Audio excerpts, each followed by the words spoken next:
নাকি Saint Martin দ্বীপ বিক্রি করার মুচলেখা দিয়ে আসতে চায়? তারা সেন্ট মার্টিন চায়।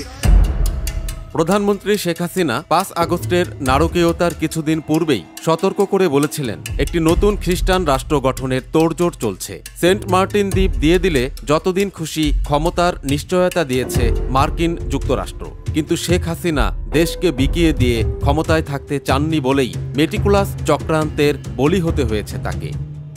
অনেকদিন ধরেই রাগঢাক করলেও রোববার বেশ খোলামেলা আওয়াজ দিয়েছেন দখলদার মৌলবাদী সরকারের পররাষ্ট্র উপদেষ্টা মোহাম্মদ তৌহিদ হোসেন। এদিন তিনি বলেছেন, রাখাইনের জন্য বাংলাদেশের মধ্য দিয়ে মানবিক করিডোর তৈরি করতে চায় জাতিসংঘ। এ বিষয়ে শর্ত সাপেক্ষে নীতিগতভাবে সম্মত আছে অন্তর্বর্তী সরকার। তৌহিদ বলেছেন, এটি একটি মানবিক প্যাসেজ হবে, কিন্তু আমাদের কিছু শর্তাবলী আছে। আমি এর বিস্তারিতে যাচ্ছি না, কিন্তু এই বিস্তারিত না বলা কথা যে অবৈধ ক্ষমতা টিকিয়ে রাখার শর্ত, তা মানুষ ভালো করেই জেনে গেছে।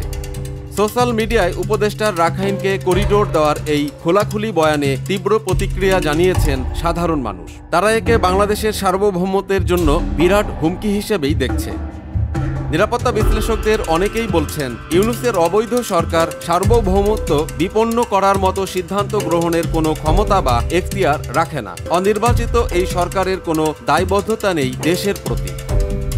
বিশ্লেষকরা আরও বলেছেন, রাখাইনের জন্য করিডোর প্রদান করে চক্রান্তকারী ইউনূস মূলত বাংলাদেশকে একটি ভূ রাজনৈতিক গিনিপিগে পরিণত করার ভয়ঙ্কর নীল নকশা করছে। আগামী দিনগুলিতে বাংলাদেশ একটি অবধারিত যুদ্ধক্ষেত্রে পরিণত হতে চলেছে।